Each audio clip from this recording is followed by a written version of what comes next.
Good morning, sir. That would be nice. Because I've still got a half a day of things to do. So if it was still morning, that would be fantastic. I'd have time. He's a dreamer. At any given moment, the sun is just coming up. Somewhere. No, in Chino. It's always morning in Chino.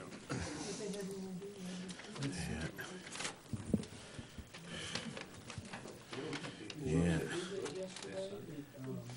Did you ever make it to the Seychelles? No, I didn't. No. We cruised by the Seychelles on the way did you? home. Oh man, yeah. Oh, I'll tell you what, that was A fine place. that was paradise, man.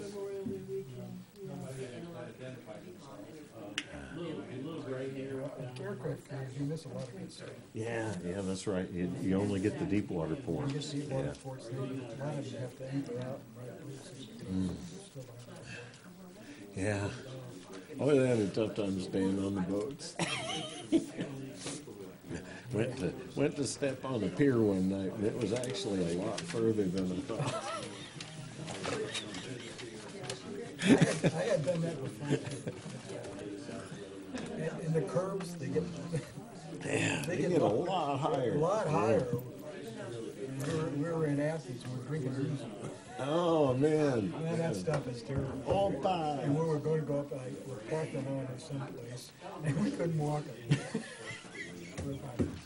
That's too dang far away. Too far away. Yeah, let's go back and have another Uzi.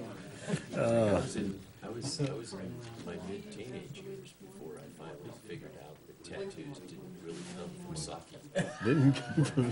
Well, it helps. My dad had all kinds of them. And he said, I went to town, drank sake, woke up, had another tattoo. They just show up.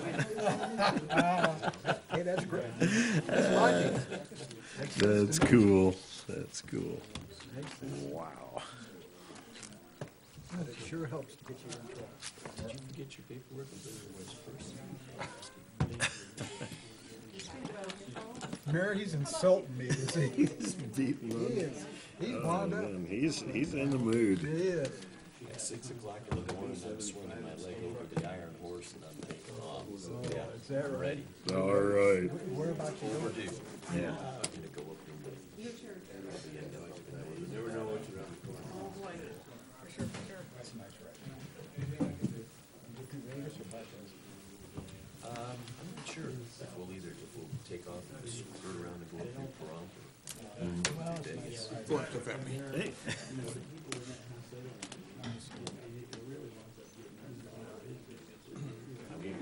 A few years back, I made the mistake of coming back from the Reno area.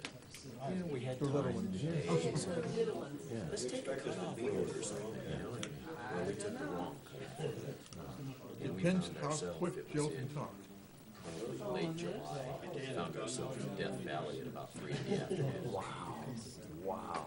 And I thought I was going to lose my wife. Yeah. I had to stop. There's an open, it wasn't even open. The hotel wasn't open. You could get in the front door and they had a vending machine with drinks. Tarpon legs and got her in there. Drink. Get her hydrated. Are you ready? Let's make the mad dash for Laughlin. Yeah. Oh, that was Oh man. Some night when the microphone's on, I'll tell you about the Salton Sea. I lived with him. Oh, And he knows if they're going to I learned to walk ski when I was about 5. Oh, no kidding. You're Yeah, I drank a bunch of it. I remember that, even at 5 We had a years great old. summer. You don't want to drink. Let go of the road. Let go. You don't want to drink it now, but now. Oh man. I'm guessing, here, Mark, you're probably close to 80 or high 70s, low 80s. We got sued so many times over talking so. No kidding. Oh, I got sued. Or flooded it, and didn't unflooded it. We bought a couple motels, and we bought a lot of it. Oh boy. We flooded. Yeah. The Indians sued us because we flooded their land. Right across, it's not, if you're going to the DMV or across farmers want to run more water. All right, that's on top. Mm-hmm. So I'm heading towards Willow. You're paying for it, so. Willow Creek. Go up the hill. Wow. You go on the one side, you'll have the county building. You guys all ready to light the Like that, baby, let's get on there. He wants to go early in the morning. Okay. I'm with them. He should go early in the morning. There's 4 down the south. We're here till early morning. There's a brand new one that they just built for literally the Diamondback. So I gotta open my purse here. And it's gonna be dedicated to tourism. I will get even. And there's one behind it that was the hardwood brand for regular. You guys ready to go? Hi, Pat, how are you? You all set? Good, good. Yeah. Who's that guy you brought along with you, though? Yes, you sure. Well, that's my wife says that too. MVD and MVD is part of ADOT. It is? Yes. Well, I didn't either, so I found out after. My wife says that other times than All other right. things too, Okay. occasionally. We're ready to go? You ready, Liz? Okay. We'll go ahead and call this meeting to order. May we have the roll call? Good evening. Councilmember McKee. Here. Councilmember Turner. Here. Councilmember Wojcik. Here. Councilmember Hatch. Here. Councilmember Best. Here. Vice Mayor Croft. Here. And Mayor Marley. Here. Thank you. First order of business is the presentation and review of the tentative annual budget ending fiscal year June 2015. Mr. Duffy. I got you some, just in case I go a little bit over. Add water and shake. Marley's tar and feather in a can. This is good. Where's our camera at? I love it. Thank you. You're welcome, sir. Hopefully you won't be using it this evening. That is cold, and it's got some guy. Wow, that doesn't look. That doesn't look good at all, man. All right. Well, hopefully we can dodge that. We could, yeah. I'll be quick, as I said the other evening. Actually, this evening, we passed out the copy of what we hope to be the tentative budget. We've gotten everything done that we were planning to do on it. And except for between now and then, unless council has any changes that they direct staff to do, we're just double checking and looking for little grammatical type errors and things like that. So I thought I'd just go over just a few slides and just talk to you about some of the things that are in it. One, as I talked earlier, we did incorporate several changes and recommendations from GFOA when we did receive our award last year. They gave us a grading sheet, and each of the reviewers made comments, and a lot of them were like, go look at this city out in North Carolina. They put this chart together a little bit differently, but it's a little more clear. And so we did that. And they did things like move the resolutions to the back and not to the front. So we tried to incorporate as many of those changes as we could and still keeping the integrity of the current budget. We added an interfund transfer summary. We did an employee benefits by fund schedule, added a little more to our grade and step plan. One of the biggest areas was the other community comparisons. And we did sort of a per capita analysis of 10 communities, most of them around 10,000 population, but I also threw in Prescott and Prescott Valley since they're our neighbors. And so there's a pretty good sized section in your budget talking about that. And as we mentioned before, we had an unfunded capital section, and we're going to let that grow and evolve and start doing more analysis too. What we've completed since the preliminary budget was presented to you is the town manager has completed his budget message. We've added some strategic goals, and I have the page numbers here, but on page 16. The community profile update, we update all our population, employers, and all that kind of information. We hadn't finished. Quickly updated the budget format tutorial with the current information. And then page 178 is where the other community comparisons start and all their charts. Of course, I've also completed the state budget forms, and a couple of the checks that I have to make sure that all the numbers add up and everything balanced is one, completing state budget forms, because they're a concise, consistent format, and so we put all the numbers in and we make sure that they're coming out with the same number I am at the end. Plus, we've also got it into our accounting system, and that's even the last double check. So we've done that, and I'm very confident the numbers are exactly where they should be. And then what we plan to do if council adopts a strategic plan, we would like to add that as an appendix to the budget at the very end. So I think that's coming before you in the next couple months, And when that's done, I'd like to just go ahead and put that in as an appendix to this budget. We've had just a few minor budget adjustments so far. We forgot the uniforms in the animal control with the new employee. We did a little salary adjustment in the municipal court. We added $435,000 to the Climate Tech lease, and the staff has not presented this to you, but there's a good chance that we are going to present this program to you. And so I wanted to make sure that there was enough money in there to do it, if council so approves that we want to move forward with it. So I went ahead and added that. We added $30,000 in for the UDO update in the non-departmental fund. And then the good news is we did receive part of our swept HERF revenues back. We're going to get an additional $35,000.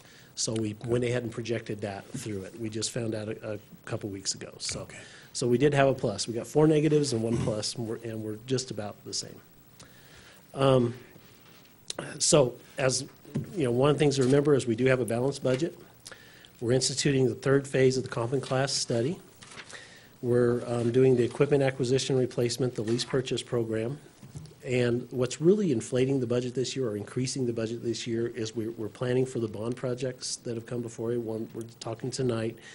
And we've applied for a significant amount of grants. So we had to increase the budget to make sure we had enough capacity for those. If you look at it, this is really the summary. Our total budget last year was $16,769,000. We are going to $29,966,000. Wow. I thought, wow, that's a big budget for Chino Valley. But I did look back in the history. And $51 million was as high as we got. So you're not setting records, but you're definitely going back. Now, what's that made up of? The general fund just went up about a little over $400,000. Special revenue funds, that's where your grants are showing up. We went from $1.7 million to $5 million, and that's just placeholders, so if we do receive the grant funds. Debt service fund went up slightly, but the biggest increase is in our capital projects funds, and that's really the bond issue, if that goes through, having enough money there. Enterprise funds were up just slightly, a little bit flat. So that's sort of how the increase came. And it looks like a big number, but when you break it out this way, it's very reasonable. Do you want to wait till the end of the presentation, or? I am almost done. I got one more slide after this, but go ahead if you have questions, sir. Just wanted for our audience edification, at one point that, what was it, 59? Our budget several years ago was what we called a lot of Santa Claus money. There was a lot of hopeful grants in there, and it was a huge budget. Matter of fact, the paper contacted us when we dropped from that huge budget down to the 16 million. They said nobody cuts their budget that much, and we said, well, we're just trying to be a little more realistic. And so that's why, with it going back up, if the bond goes, we will have that 13 million already in there. If we have the grants that we're hoping to receive, then those will be in there, correct? Right. One of the things in municipal finance is you have to set your upper expenditure limitation. So communities, even though we've applied for a grant, we may or may not receive it, but we have to, when we budget, plan to receive it, whether we do or not. Now, that doesn't mean we're going to spend $29 million next year. We're only going to spend exactly what we need to spend. Our operating budget, for just the general goods and services that we provide to the community is probably $15 million would be just a good ballpark figure, $15 million. But then again, we conservatively estimate our revenues and conservatively estimate or a little more aggressively estimate our expenses so that we don't get in a position where we're going in the hole. And that's really with the leadership of the council and direction from council. So, but when we adopt the tentative budget at next council meeting, we will set that cap, and we can't spend $1 more. So that's why we have to put in these little buffers, just to make, if we think it's coming, we need to put it in there just in case it does. So.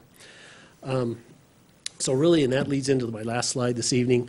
Tonight, we're basically, I want to present the tentative budget for you so you have plenty of time to review it before next meeting. At the next council meeting, we'll adopt the tentative budget if you so agree, and we'll set the expenditure limitation. Then we publish the budget 2 times in the paper. And then the finally is on June 24th, we hold a public hearing and adopt the final budget. The tentative budget is out on the website right now, so this copy is out there, and then we'll have a copy we'll get a copy to the library and a copy at the front desk, so if people want to review it in hard copy form. Okay, great. Questions? Yes, ma'am. Page 184? Is not where the state budget forms start? No, Yeah, on the index, Well, yeah. because your graphs were all pretty, and I had a hard time comparing without knowing the income. I looked for where you had the general fund revenues to compare it with the other cities. Uh-huh. You know, when you do per capita and show that we don't spend as much per capita, I was looking for the income, and I had noticed two sections here. One is contributions, what's the 13,800, and what goes under miscellaneous that we're so low and all the other cities and towns are way high? Contributions are going to be things, donations that we receive to do.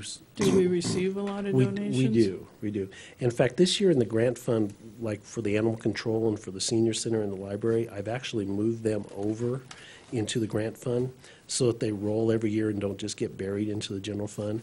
So if somebody donates something to animal control, the shelter, they say they donate $100, they won't have to spend it before the end of the fiscal year. Right. It'll roll over and they can spend it when they need to spend it. So we've done that for all those. So our contribution line will actually start going down. Miscellaneous is just the catch-all, and where I pulled this information was from the state budget form, so I really don't know the detail for other communities. So we don't know what that means for We the don't know communities? Yeah, we don't know what that means. But that's typically just your little small revenues, $100 here, $300 there, type of thing. Okay. But I will add a chart there and do a per capita analysis. That's a good idea. Thank you. No, it's just when you compare us and do per capita without considering the amount of money, and it just is Yeah, and there's no way to get a kind of true, meaningless, because the reason we have less is because our income is less and we don't have tourism to Right. the extent that other places have it. We don't have some of the other income sources, so right, and it's really hard to ever compare apples to apples because communities are all different. But it's just a baseline, a guideline. Cool, thank So, you. and Mayor and Council, that's all I have. One quick question.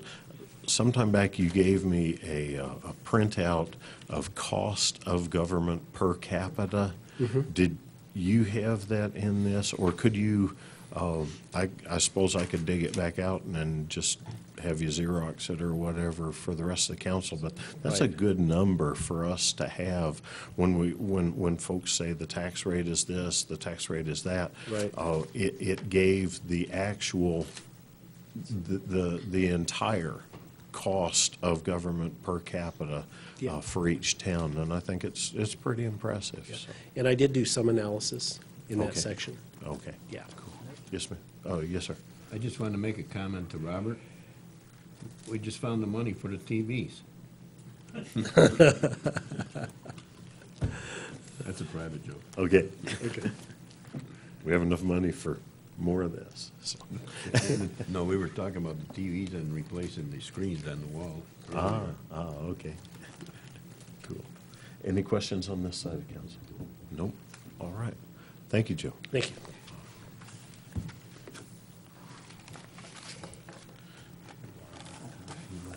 Our next item of business is general discussion, recapping the bond committee's work, bond structure, and development of a list of items to research and bring back to council. Mr. Smith?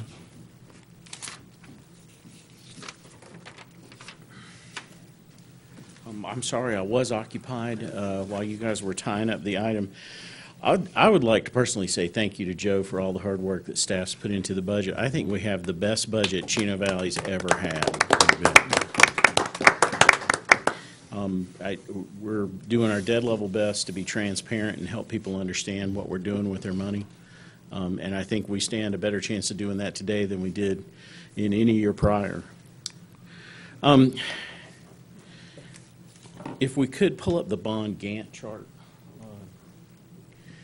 Yeah, and I need to be able to drive. dragging around with a mouse. That's okay. If you'll just scroll up to the top left. Mayor and Council, we may skip around a bit. Please fire off questions whenever they occur to you. It's likely I'll probably forget as we go through details. I wanted to start off first with a little bit of housekeeping.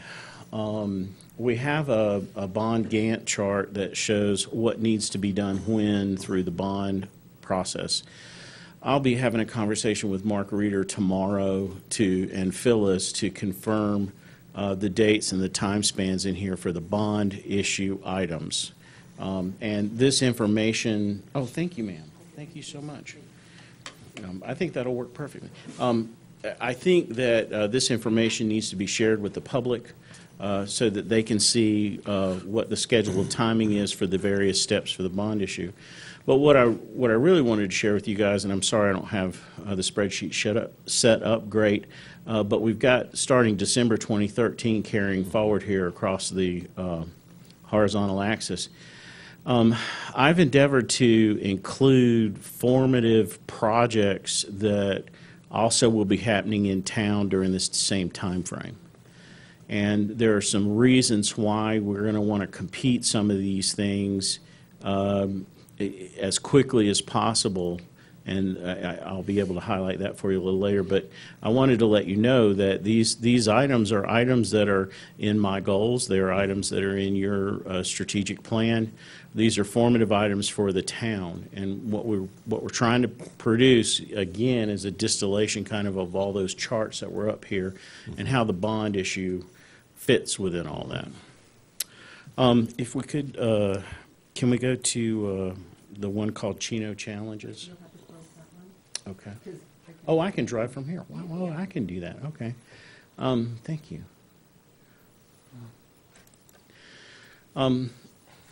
I'm pulling up on your screen now a presentation that was provided to the bond committee a few weeks ago.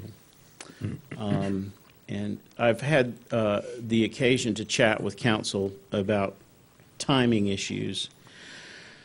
We've been told that the economic climate is likely to change in the next 3 to 4 years, and I was fairly optimistic, and I actually gave us an extra year or two.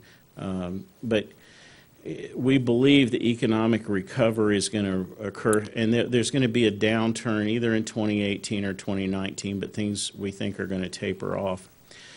If the bond question goes to the public in late 2014 and is approved, there'll be a period of construction of a little over 12 months, maybe 16, 18 months. And at that point, the infrastructure will be present for some economic development to occur. And you can see we're kind of on the short end of the stick in terms of how much time is left in the economic recovery. We believe, because our economy here has some holes in it, there are businesses that just don't exist here. We believe that if the infrastructure is there and they know that there's a market up here, they may go ahead and launch even though the economy is beginning to slow. So I was a little optimistic. But the town isn't going to see formative changes in its tax receipts to the general fund until somewhere around mid-2018 to 2019. And I just wanted to give council some view into that. We're not expecting to see a big bump in development until we have some real action on 89 with infrastructure, and we don't expect the income from that to formatively affect our budget until late 2018, 2019, which would be about the same time as the beginning of the economic downturn. So really, the question is, how do we make it? We don't have money for capital right now. How do we make it to 2019? That was the question that was put in front of the bond committee. And why are we studying this so much? And the reason why we're really looking at this hard is because our roads have been deferred for so long, and it's the most expensive thing that we have to take care of. To date, we have 135 miles of roads in our system. They're on a 10-year maintenance schedule. We need to do about 14 miles of repair a year to keep those surfaces up to snuff so they don't degrade and fall apart. We have deferred that investment in our infrastructure for 6 years, so we're about $8 million behind. We're about 80 miles behind on taking care of our roads. Now, we know in 2008, when we stopped taking care of the roads, that all the roads hadn't just been freshly dealt with. So some of those roads in 2008 were already 10 years behind. And if you think about age being distributed maybe along a bell curve notion, some 50% of the roads were at least 5 years or better in 2008. So you add 6 years to that, and if your average age of your road was 5 years in 2008, you add 6 years to that, we're 11 years on the average road length now.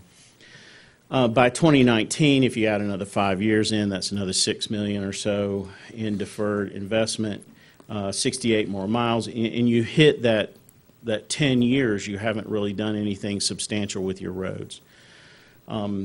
We believe that if we go that course and we don't make investments in the infrastructure, we're going to have failures. Just the deferred maintenance cost alone would be about $14.5 million. Assuming you have a modifier of, say, 2 for road replacement versus road repair, you're somewhere in the $25 million range dealing with replacement. So the ultimate gist of this whole thing is the sooner we can start putting a little capital towards our roads, the better. We may be able to forestall this wave of failure that we see coming at us because of the age of the road links. And that's why you see in the budget that you looked at tonight some capital funds in there for road repair. You will see us, as a matter of administrative policy, attempt to use all of the funds at our disposal within HERF to repair the road surfaces rather than hold those funds back and wait on the surfaces to fail and then have to pay more for them. So why is the bond structure an answer to this question? Where does all this money come from? Looking at acquiring Prescott Water, adding those customers to the system stabilizes the water utility, and it will eliminate the water utilities drain on the general fund, and currently that's about $300,000 a year. There's a $1.4 million figure that the water fund already owes the general fund, and every year we're adding to it this $300,000. So we could eliminate that. Dealing with the CM at risk agreement with FAN and dealing with the O&M agreement with FAN will allow us to save about $175,000, $150,000 a year. So you put those two numbers together, you're close to the $500,000 range now for road that you could put towards road repair. And then attempting to grow the economic garden and creating some sales tax growth on 89. We hope with that and whatever the state leaves us in terms of HERF funds is enough for us to create that $1.3 million we need for roads. This was a slide that we provided after a meeting or two with the bond committee. What does the bond do other than free up money in the general fund for roads? The way the bond structure is built now, it adds 750 water accounts to Chino Valley's 553 water accounts. And of those 750 water accounts, about 650 of them will see a bill reduction of 45%. The 100 account difference in there's 100 Will Hoyt accounts in that 750. I don't know that they'll see a 45% savings based on Will Hoyt's structure, but we will eliminate arsenic in that system by tying it to ours. It will triple the fire protection in Chino geographically and add one well. We currently operate on one well. Country West died right before I got here, so having an additional well would be helpful to the town. It it would freeze utility rates for 5 years across about 2,500 utility accounts. And provide some stability. And stability in the utility rates is a recognized legal objective for a town. Increasing water quality through looping and the removal of arsenic, we kind of covered that. Water and sewer on 89. Encouraging some economic development, resetting the financial structure of the utilities so that they no longer operate at a deficit and in fact have money themselves to grow. And growing our collection and recharge so that we can bank those water credits. And we are still on track for the $10 a month per 100,000 assessed valuation on residential property. We wanted that to be ubiquitous across the board. The state informed us we have to play by their rules, and their commercial rate for taxes applies here. So while the residential has one rate of about 10%, the commercial is going to have a rate of about 18% on their taxes. So the commercial ventures are going to pay more. Let's see the next slide.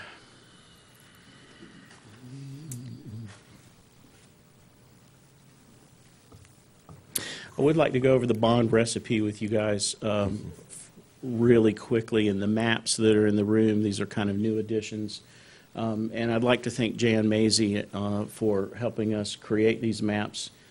She worked very hard to create maps that would be consistent with the bond description and consistent with the facts that we've received from Prescott on their system. The purple lines on the map is Prescott's water system. Wow, thank you. The purple lines on the map are Prescott's water system that we would acquire. It's the CVID system. The red dashed lines on the map, and by the way, this map and that map behind that screen over there are identical. The red dashed lines on the map are the interconnect areas. Could you give us some major markers as you're doing that? Yes, where I can. 89 is and where 1 East? I'll do my best. Okay. One thing I would say, if you can remember the structure of the bond, it was about $3.1 million for Prescott system, and then about $1.1 million for interconnect work to tie the two systems together.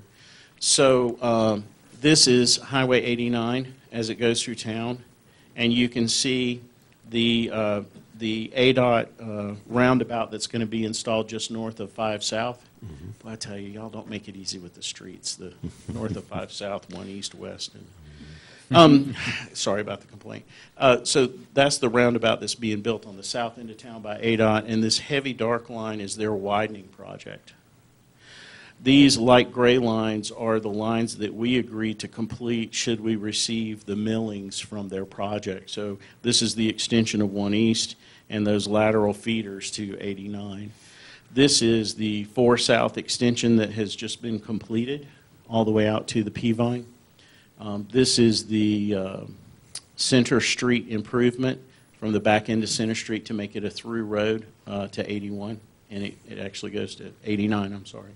And this is the Peavine Trail link that will be created after the Center Street link is done. So getting back, here we are on 89. Here's Road 2 South. These are interconnects that interconnect Prescott system to loop it up.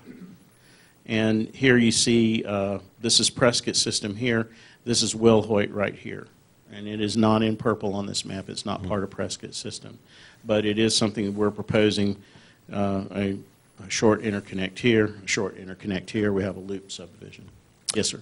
Just briefly, when we were looking at buying the Prescott water system, we looked at another northern and southern segment of it, and I don't see a delineation of that. Are we proposing now the entirety of it, or we do not have the pressure lines in here. There were pressure lines that ran diagonally across the map.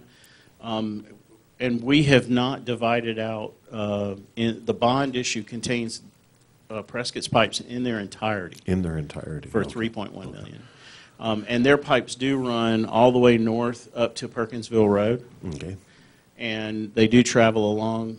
Here, they service Chino Meadows 1. And it's hard to see because of the overlap of the lines, but the purple lines are all here under the orange lines. So this represents all of Prescott's pipes. The red lines are these interconnects here that make the system work and improve the quality of the system. The dark blue lines is our water system. So you can see where our water lines are, where we get close to 89. We actually cross 89 at 2 North. And this is a major tie from our system into Prescott's here. And there is a well site up here that we have proposed in the general obligation bond, and it is included in the 3.1 million. Yes, ma'am. Where's the the bank and the shopping center off of 1 East now? 1 East. Go back down, right there. Should be up a little bit. Should be up a little bit there, if that's 1 East. This is East Road 1 South, and this is 1 East. All right, where your finger is, go up, because it's right there. No, I'm sorry, there. That should be it. What are those different color lines mean? Are they not on Prescott Water? They are, and you can't see it because there's 3 colors here, and I apologize for that. But Prescott's water system goes up in here.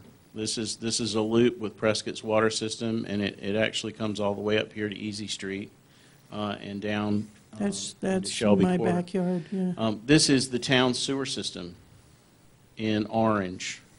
So the town sewer system actually makes it over here to Town Hall. It makes it over to. So Prescott Water does go up that yellow line as well? Yeah, Prescott Water actually goes all the way up to Easy Street here. Okay. And it makes it, there's a gap here, but it's here at Center Street.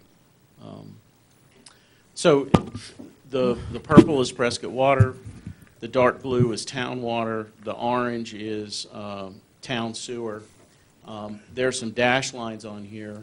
The dash lines represent, these orange and blue dashes represent the proposed water and sewer extension along 89 from 3 North to 2 North. So there's this strip from 3 North to 2 North and a connection made back here at 1 East to the town's existing system. Right. This work up here is proposed grant work, and we included this in the committee's purview because they needed to understand what we were doing and why we in part believed that doing the commercial and retail economic development was important because of all the things that we're doing out here on the north end as well. Right. So you see ADOT's roundabout on 4 North. You see ADOT's roundabout at Perkinsville Road. The Perkinsville Road roundabout is a feeder to the industrial park that's going in out here at Old Home Manor. And these lines are, this is existing sewer line here. We're proposing a collection line to start here the plant's about right there, to start here and come down and drop in. We're also proposing an extension of water, and we just talked to Unisource about gas this week that we can fold into the project. They have high pressure gas here. We can get about a 6-inch line, a 6-inch steel line brought back to the plant. The other piece that we're looking at is bridging this wash with a huge culvert so that there would be an alternate way in and out of Old Home Manor in addition to the Perkinsville Road access. So this is 4 North and coming off the bitter end of 4 North, traversing the wash to enter the north end of Old Home Manor where that electrical switching yard is. So this is a different project. It is not part of the GO bond, but we wanted people to know what we were working on from an economic standpoint so they might understand better why we were focusing on this north end of town. We also had the economic folks from the state to the region and locally reinforce the idea that you should first put the services in where you have businesses and strengthen them and increase the density in those businesses rather than going to, say, a vacant parcel where there's not a lot going on and trying to recreate that synergy that already exists up there. So kudos to Jan Mazie for this map. And if I could, maybe I'll bring this one up. Thanks, Gary. Perfect. Now, Joe Duffy and Jan worked on this one. This is a map that shows by neighborhood what the net impact of, and I'll put it up here, this will be easier, what the net impact of the proposed bond structure might be. Okay. What we did was we took the tax bill, and then we took, you know, if they had water but they didn't have sewer, what they would experience, and we were able to compute what their savings would be. Okay. So, like in this neighborhood here at Mesa View South, they're going to pay their bill, and then they're going to have water, but no sewer. Right. So, what's their water bill going to do? Prescott Water versus Chino Water, and then what's their tax bill going to do, and what's their bottom line? So these guys, their bottom line is they save $9.50 a month. So we were able to perform that computation by adding up the value of all the homes. Now I know this is, Yeah. you know, this isn't built out, but we were able to add up all of the homes that exist there, Okay. divide that by the number of homes that exist there, and have an average taxable value for the Okay. home. And that's how we calculated the average effect of the GO bond that's proposed. Okay. Just, whenever you're done with this, we'll sort of spin it around. The writing's too small for the Sure. folks at home to see, but if you would, just point to each of those numbers, because it's hard to see the numbers just Right. from here.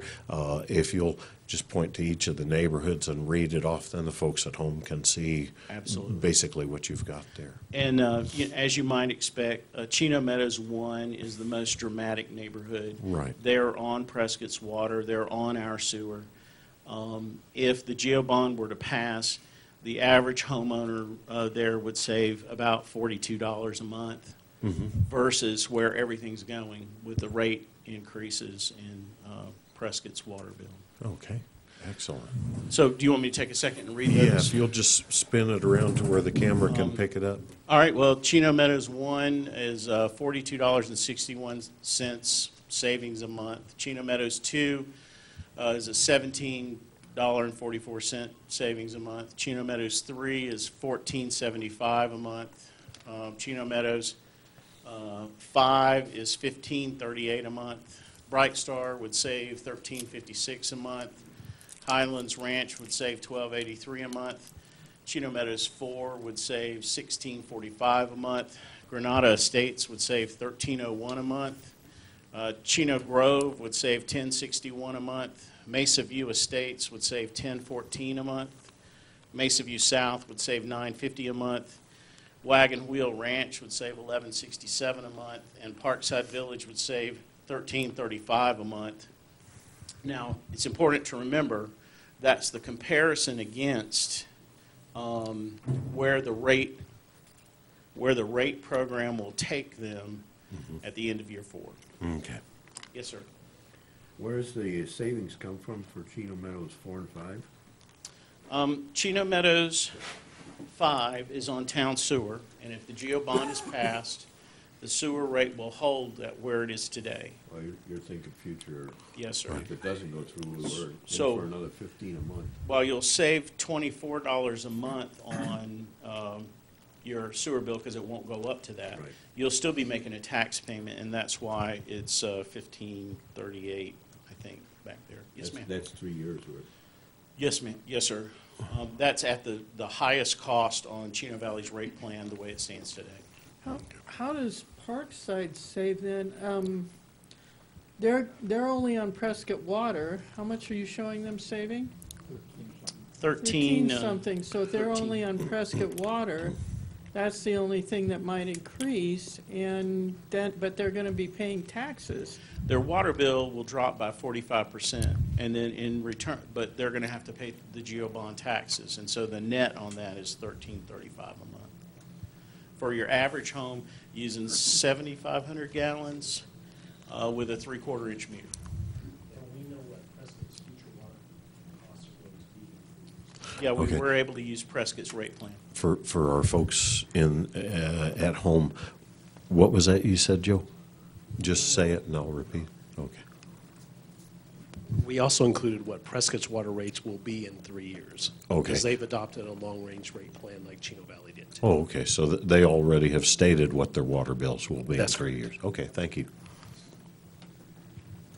So kudos to Jan and the finance team for pulling together some projections there. I guess at this point, we've kind of gone over the maps. The recipe of the bond, I guess I can turn this off now. I have one more question. Yes, sir. Yes, sir. The map there indicates that there's a Prescott water line going down 4 South? Way at the very bottom there, it's 4 South, is it not? Yes, sir. There's a Prescott water line all the way down to 4 South. But what is that purple line to your right, where your finger is? Yeah, all along there? Yeah, yeah. This is a gray line. Oh, And great. it's roads, and I apologize, Ron fussed at me because, he has difficulty. Right.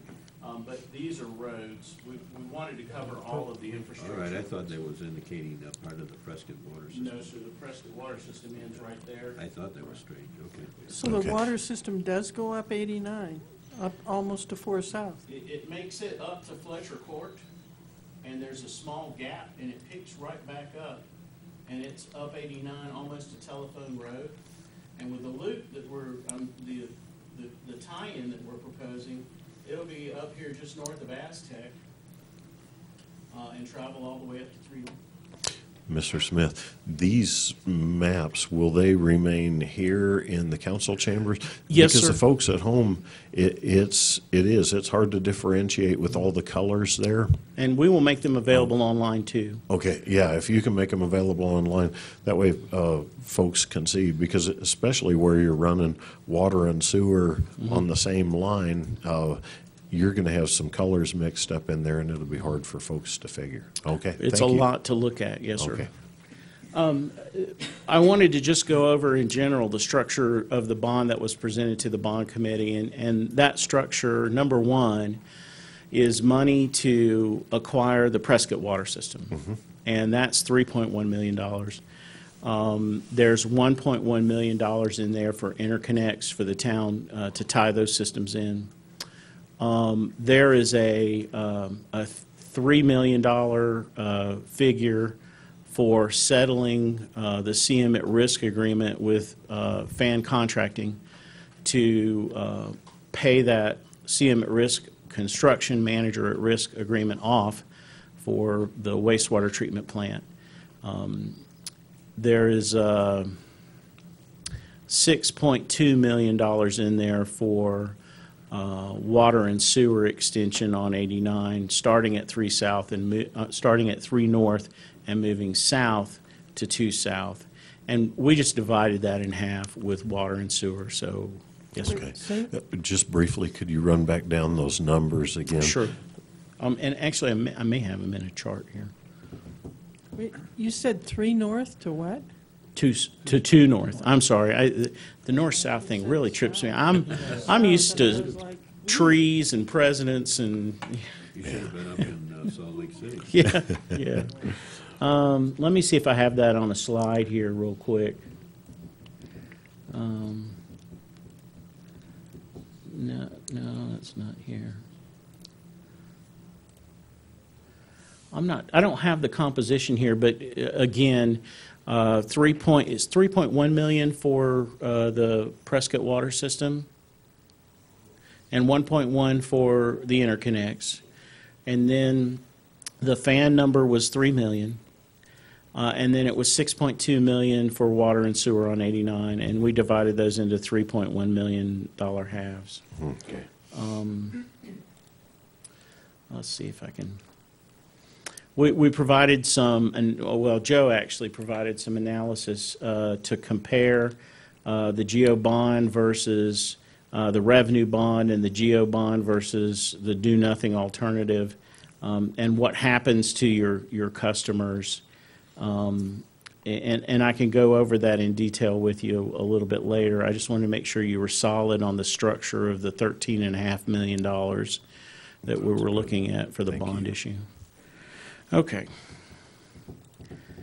I wanted to touch on one other macro issue, and I think I have a graph of that.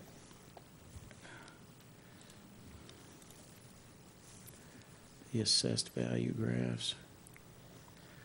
Oh, I don't have it here. I'll have to get you an assessed value graph. Wait, that's in here. Sorry.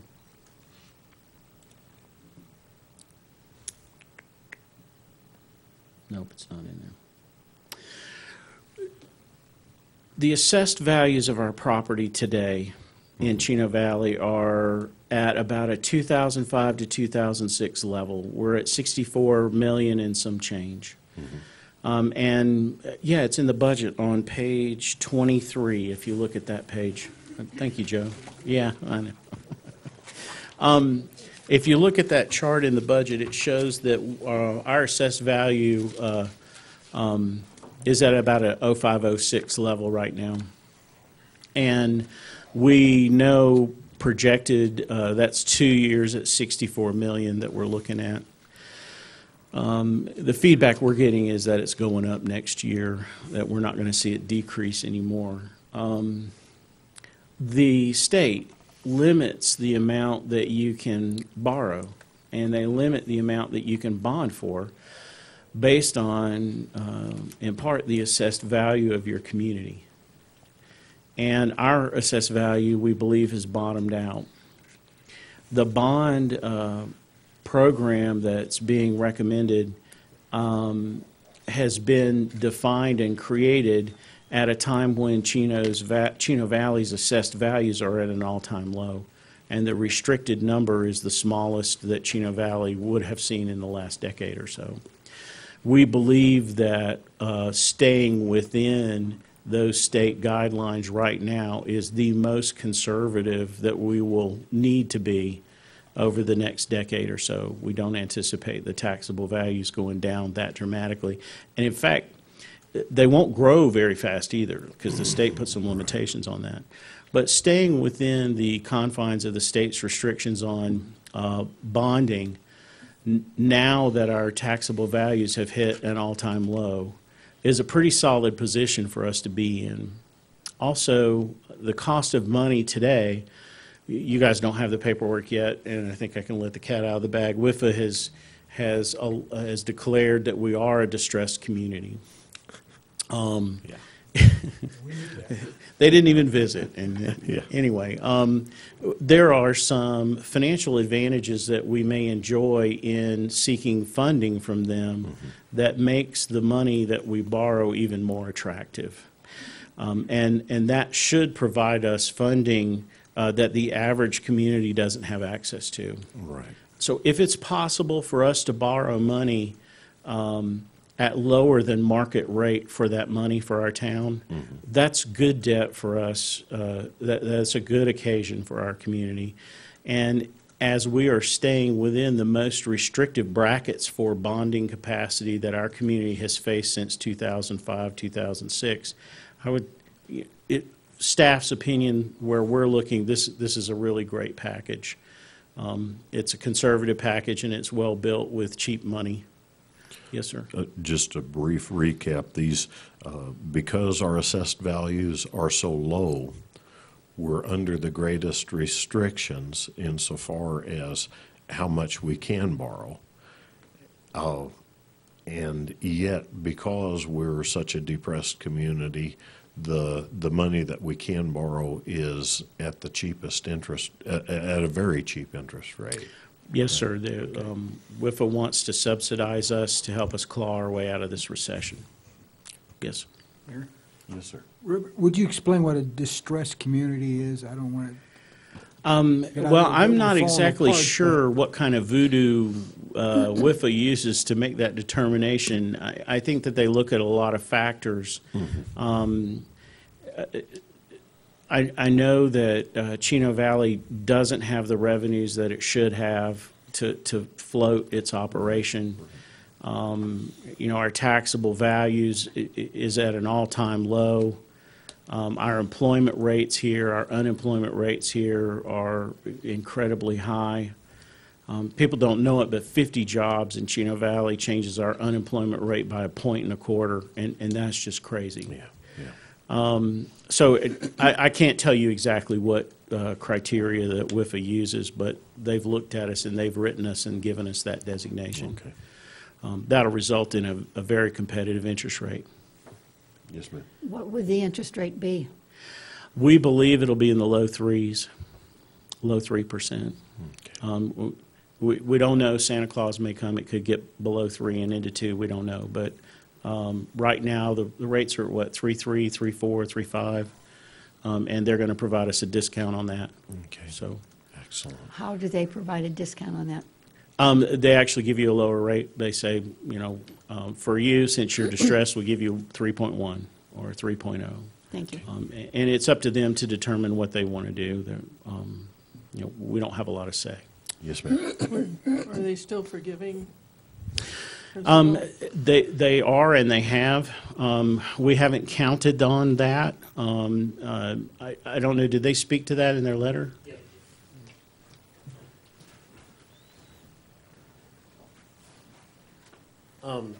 WIFA has a limited amount of forgivable principal that they have. They have some for the water side and some for the wastewater side. We qualify for both sides, but they can't commit to how much they will give us until we submit our full package and get everything to them. What we were going to propose is that we go ahead and process our application now and get it through their board and get their board approval. They've done all the preliminary. Most communities wait till they've received permission from the elector to do it. But other communities like Camp Verde, for example, went ahead and processed all the paperwork and got it done now. That way they were able to let the voters know how much the forgivable principal was. So we're going to be bringing that to council as quickly as we possibly can. Part of it's drafting the language for the resolutions with the bond council. That'll be the next step, but we'll get it to their board as quickly as possible. They caution about counting on it, but they said we definitely qualify and there's money out there and there's additional money coming in the next federal budget year too. So even though we might not get as much as we want this first round, maybe next fiscal year they'll give us a little bit more. Because when we bond for this money, we're not going to pull it all down right at once. For the construction project, we'll pull it down as needed. So maybe they can forgive during that process. But it's very encouraging. I mean, without any commitment whatsoever, it was very encouraging. Just briefly for Councilman or Vice Mayor Croft's benefit, when we did speak with WIFA, when Robert and I spoke with the representatives, I tried to look as distressed as I could. That's pretty daily That's effect, a isn't it? daily effect. All right, thank And you. the feedback was it worked. That's good. That's good. I think the overalls helped. I had smudges on my face like one of those please adopt me kind of deals. But, So are there any questions about the general recipe or makeup of the bond that's been presented to the committee and the maps and, where this stuff's all located? yes, ma'am. I guess it's something that's kind of overriding all of this, and in the back of my mind, we have that center there, where Fletcher Court is, and we have all that available property on sewer and water. Has anybody done any studies to find out why it isn't moving forward, or more places haven't? I mean, if we build it, they will come, and there's land there, and I know it takes some capital to build a building. Are the parcels too small, or, That's a great question, and that's a question that came up in the bond committee as well. There's a couple of different things there. One is we don't have an economic development plan, and we should. We should have a plan that tells us where our best bet in investing is. And, in the bond committee meetings, we called those people forward We provided Jim Rounds with a literal wheelbarrow full of data, and in a short amount of time, he came up with a recommendation, and we'll get that copy to you and out on the internet. Their opinions were, go to the densest commercial retail area you have and make sure that has service, because the businesses are going to want to locate near each other. Now, the question about Fletcher Court is really good, because that was supposed to develop as well and create a hub. My understanding is that the Prescott water connection forced the Fletcher Court and Days Inn to create their own private water system when they teed off and created a master meter for that whole subdivision there. And when National Bank came in to develop, National Bank built their building there, and they found out that they were going to have to attach to Fletcher's water. And their corporate said, by no means will you attach to a private water system. You may not do that. So the town had to go through a process to remove them from the subdivision to allow them to attach directly to Prescott's water so that they would have municipal service. So that has been in the way, I think, of Fletcher Court moving forward. But really, the base question is, where do we get the biggest bang for our buck if we're going to spend this? And how do we create the most economic impact the fastest, which is what we need to take care of our capital issues. And what the state and Jim Rounds and APS and GPREP and Yavapai College all told us was, go to the north end of town where your retail centers are and beef them up and grow it and grow out from there.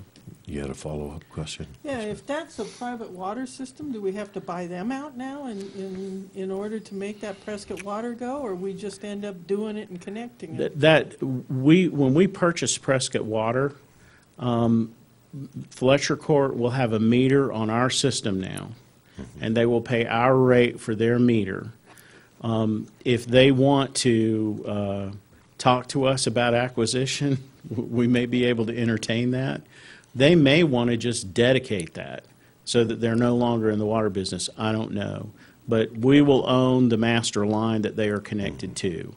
So they will be receiving municipal water, but they will have their own connection. Because the fire protection? And I think that's a problem too. He's running that off of a meter that really probably ought to be bigger. And so flow rate through that meter, water for fire protection, those all need to be looked at down there. All right. The fire protection has been a recurring ghost on this whole deal. Yeah. It has been interesting to have discussions with the fire district about their lack of knowledge in terms of performance when it comes to those hydrants that are on the purple lines here. They don't exercise them. They don't capture flow rate or pressure data. When they roll up to it, it's a question mark. Yeah, and we shouldn't have question marks when a building's on fire. So. Yes, sir. Right. So are there any questions about generally how this bond issue is built and why there are these three separate parts and the timing and the systems that we're talking about? Okay, any questions on this side? Yes, sir. What's the next step?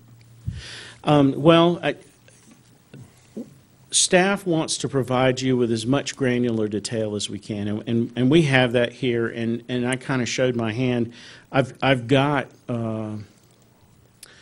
very detailed analysis from Joe's desk showing the general obligation bond route versus the revenue bond route, and the general obligation bond route versus the no action route, and the revenue bond route versus the no action route. I mean, every single possible comparison we have the details all here.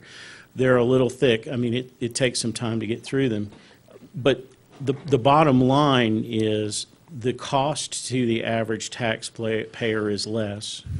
The benefits to the town in terms of stability to the utility funds and additional flows into capital funds is greater with the GO. You haven't answered my question. I'm sorry, what was your question? Next steps. Yes, sir. Next steps. Sorry, Chief. the first thing that we need to do is get an economic development plan together. And Jim Rounds is fairly briefed. I have a call with him tomorrow. We will have an economic development plan that talks about our local economy, impacts and all that. But that economic development plan needs to get done before July. You need that plan in your hands so you can talk to people about what the impacts of this investment will be to our community. After the bond election, we need to tune that plan up. If the bond election doesn't go in a positive manner and we have to do Plan B, you need an economic development plan that will help you work through that strategic financial retreat. If the bond election does go in a positive way, there's more in-depth looks at impacts and steps 2, 3, 4, and 5 that you need in front of you pronto. We need to get the general plan update dealt with and passed by the public. It includes flexible zoning. It includes a better land use pattern, and it includes general economic development policies that are necessary for all this to be built on. And the economic development plan I just talked about will have specific economic development plans that council needs to entertain and adopt. Those specific economic development plans need to be smart, quality economic development. There is bad economic development. There is wasteful economic development, and if you don't control it right, you wind up paying more than you get out of it. And we can't afford to do that. Our town can't do it. So those two things, Chief, need to happen next. We need to get that information into the hands of the PAC when it forms immediately so that they have full knowledge of all the details that are at the town's disposal. Yes, sir. Did anybody else have other ones? What is the next step in the bond issue, other than Yes, sir. doing the other things? What do we as a council need to do? We need council to form the bond issue language. And Mark Reeder stands at the ready to draft for council. A description of the bond project needs to be in there. If council wants to examine or evaluate connection fees, if you want staff analysis on, is it possible to subsidize some of these costs that these users will have to bear in connecting to the systems, we stand at the ready to provide that. I think you were next. No, yes, ma'am. With respect to the connection fees, you know, one of the things, and certainly I think that that's a big incentive to get people encouraged as we expand, and so because this is a small area, you would have to plan it for some time, but I think part of what has to be considered is what if a big development comes in? Then what happens with those connection fees?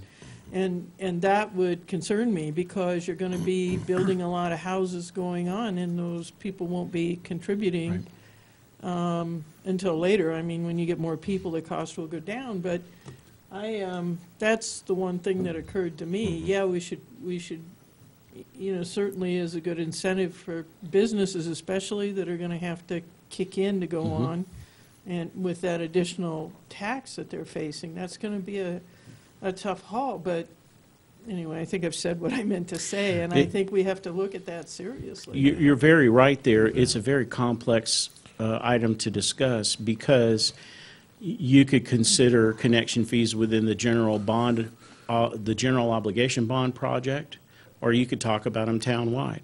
You could talk about a partial subsidy, or you could talk about the whole thing.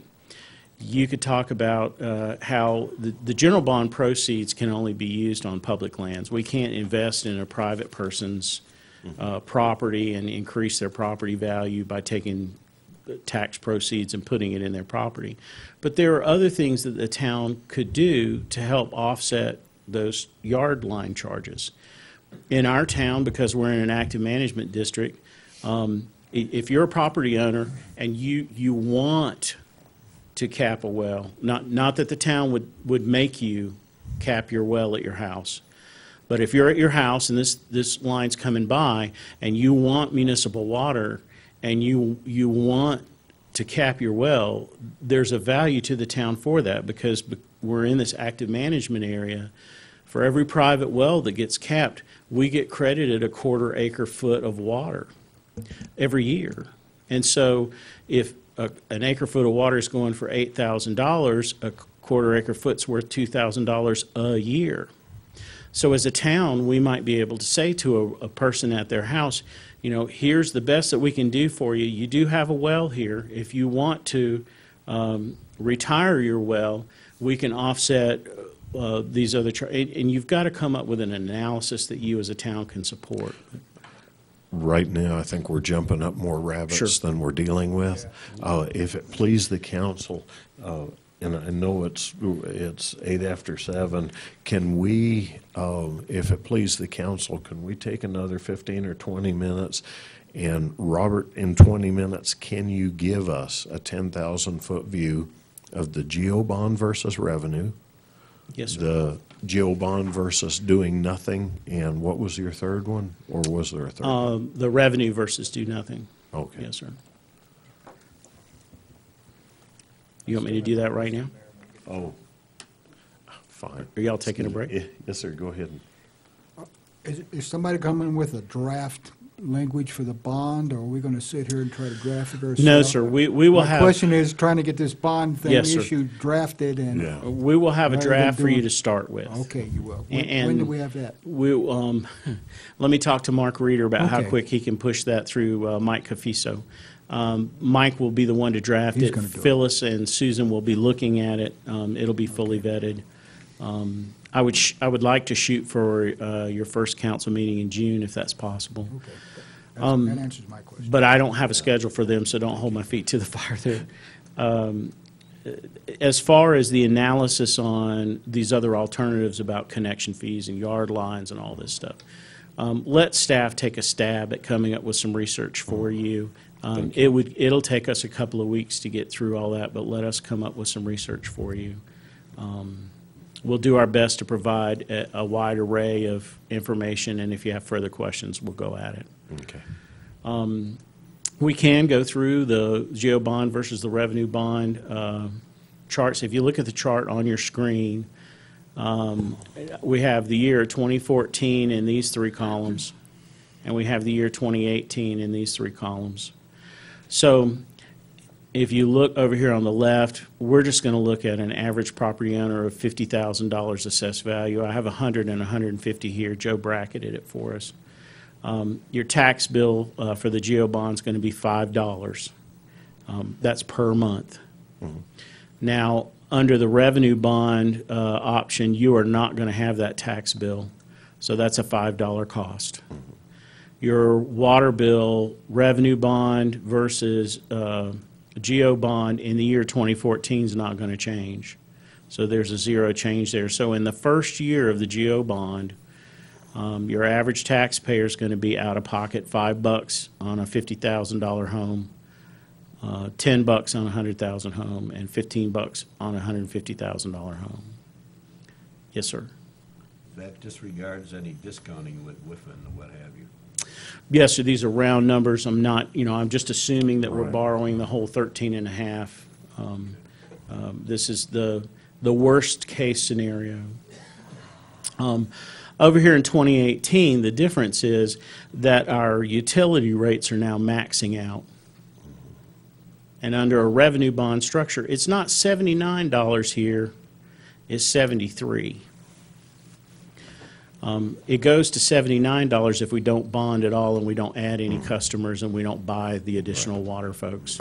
So under the revenue bond structure, your monthly bill is $113. Under the GEO bond structure, your monthly bill is $100. So there's a $14 savings, even though you're paying $5 a month on your bill. So you got a $14 savings per month.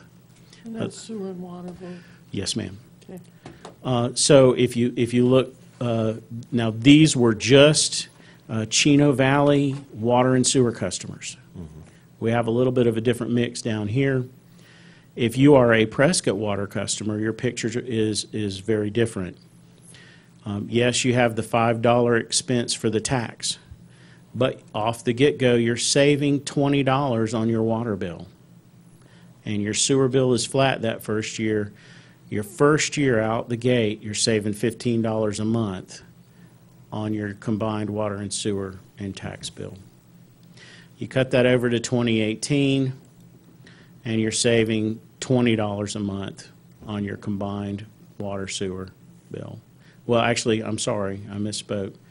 Those Prescott users are not on sewer. We don't have them on the sewer system. Now, the Chino Meadows 1 people are on sewer, and that's where the $42 a month figure comes from. And that $42 a month figure is over here in 2018. Does that make sense?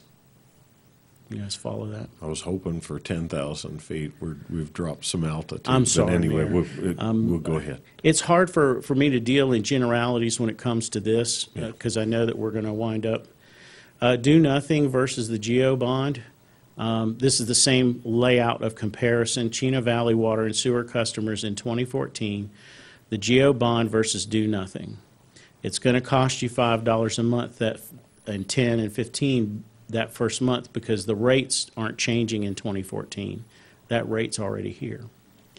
But in 2018, it goes to $19 a month, $14 a month, and $9 a month in savings. For customers that are on Prescott Water, you're looking out the gate at 15, 10, and 5. And for Prescott Water customers in 2018, you're looking at 20, 15, and 10.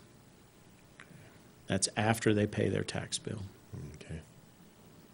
And I'm sorry, I don't have the other one. I've got GeoBond versus revenue, do nothing versus GeoBond. I don't have revenue versus do nothing. Okay. It's worse. Okay.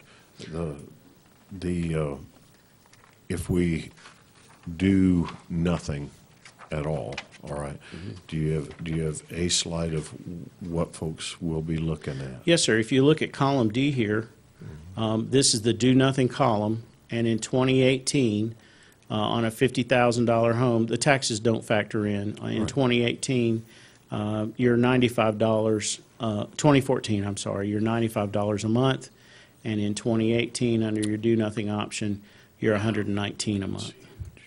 That's water and sewer combined. Now, the Prescott Water customers are a little different because they don't have a sewer bill. Right. So they're $56 a month. Okay. All right. And 61 over in 2018. Yes, sir. All right. Do we have any questions on this side? Well, I just have a comment. Looking at this and seeing these savings or potential savings, I think it's important to realize also that if we are at the do nothing, that there's a lot of other things that take place. Our sales tax revenue goes nowhere. Our choices for shopping and commercial development goes nowhere.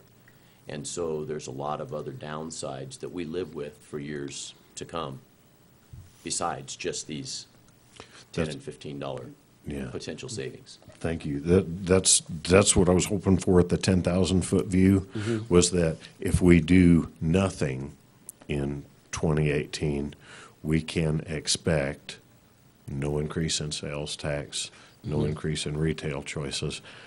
Occasionally, a fire hydrant opening up and dust coming out, those kind of things. Those kind of things we need our public to understand. The bond is much greater than just a $10 or a $15 change in one's water bill. The big picture is the economic health of the community, the entirety. Yes, sir. And you're right. We need to prepare some data like that. And I can help the PAC with the information that they would need to create that data. Okay. The real scary thing is you're going to be, if you don't do the GEO bond and you find yourself in 2018, 4 years from now, you're going to be 10 years out on your roads. You're going to be, $13, $14 million behind on your roads. And you're going to have roads failing at a rate that you've got to do more replacement than repair. If we haven't touched the roads by 2018, you're looking at somewhere around 24, 25 million in replacement costs. You bet. And, we really, as a community, it's not good stewardship for us to borrow and create a financial instrument that's going to outlive the thing we're borrowing for. Yeah. And if we find ourselves in a position where we have to go to bond to fix roads, and we're creating a 20-year debt for a 10-year amortization schedule on an asset, that is not the right way to manage the public's money. Yeah. You take that to the average citizen and say, would you still like to keep making payments on a car that has completely fallen apart? So, all right. I do have one chart, Mayor, that may address some of the things you were talking about. Okay. I have a revenue bond versus geo bond comparison here. And the grade column here is the revenue bond column. For the Prescott and Wilhoit water acquisition folks, so for the purple lines, so to speak, on the map, under a revenue bond, the rate increases in the town's utilities keeps going. Mm-hmm. You do the revenue bond, but you cannot stop the rate increases. Under a general obligation bond, you freeze those rates for 5 years. Under a revenue bond, there's no money left for roads or capital improvement. And I think you see in the budget, I think we've got 4 police cars, we've got a front-end loader, we've got other heavy equipment. There's no money left after through the revenue bond process to fund that. But if we do the geo bond issue, there is money for that. Utilities, the utilities will stand on their own under a revenue bond issue, but there will not be additional monies left over for capital extension. Mm-hmm. It will take everything those utilities have to finance the payments for the revenue bond payback. Right. So they won't have money if a business comes to town and is half a mile away from water and sewer. There won't be money in the town's coffers to push that line out to that company to get them going. The user base, the accounts won't grow because of that inability to extend. Effluent recharge will remain static because you are not growing the collection system. Mm-hmm. You aren't investing the capital to continue growing the collection of effluent. Under both the revenue bond and the geo bond, the FAN O&M agreement and the wastewater treatment buyout of the CM at risk agreement are both the same. Their effect is the same under both. It ends profit going to a private entity, and the connection fees will come to the town. Under the revenue bond, the connection fees will go to pay off the revenue bond. Under the geo bond, the connection fees will go into a capital reserve to fund extension. The water and sewer extension on Highway 89, under the revenue bond, there will not be recurring capital for continued extension.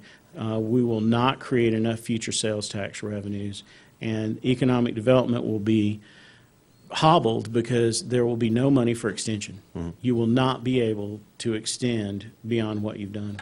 Under the geo bond, it's the opposite of those things. You can extend. You can create a growing garden in terms of a market. And in terms of the revenue bond, the only people that will participate in the revenue bond are those that are connected to water and sewer systems. And under the geo bond, everyone in town participates in resetting the systems Right. and making them work right. Okay. Thank you. Any questions? Any questions on that part of the presentation? Okay. All right. Well, thank you.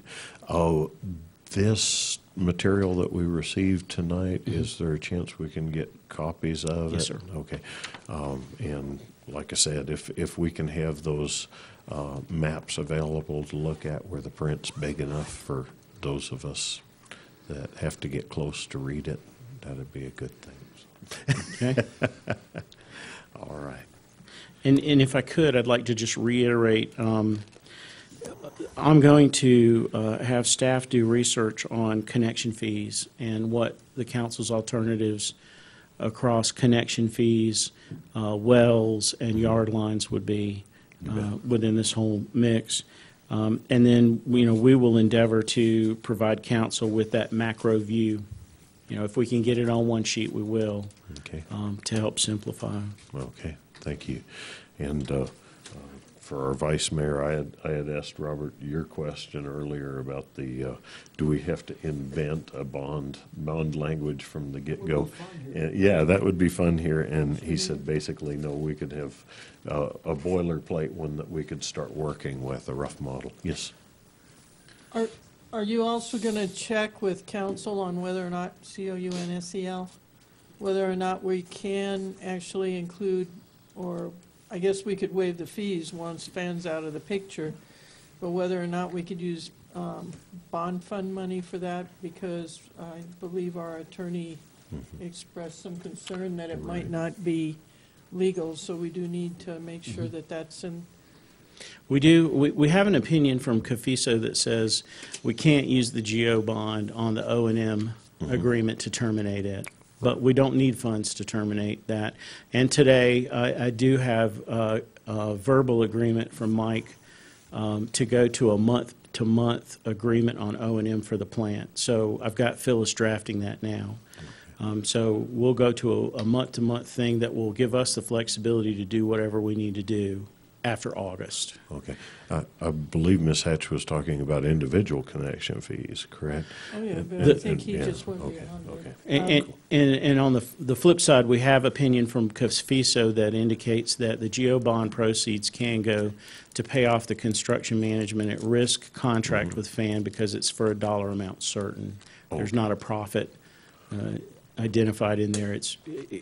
The town pays X dollars for a sewer plant, and you can finance that function there. Okay. But as far as the connection fees go, that's a really complicated, it's going to take us a while to get our ducks in a row for you there. You bet. Yes, ma'am. I wonder if our council might, COUNSEL might have dealt with that before, and it might not be a good idea to ask them. They are Why involved. reinvent the wheel if they've already dealt with that issue? We might not have to spend too much time if there are certain areas which they shoot down immediately. They are involved in our conversations already. Okay, excellent, excellent. It's a good thing to not spend a lot of time on a road that is not going to lead us. All right, if there's no more questions here, entertain a motion to adjourn. So moved. All right, Second. second. All in favor, say aye. Aye. All opposed, same sign. Okay. Adios, amigos.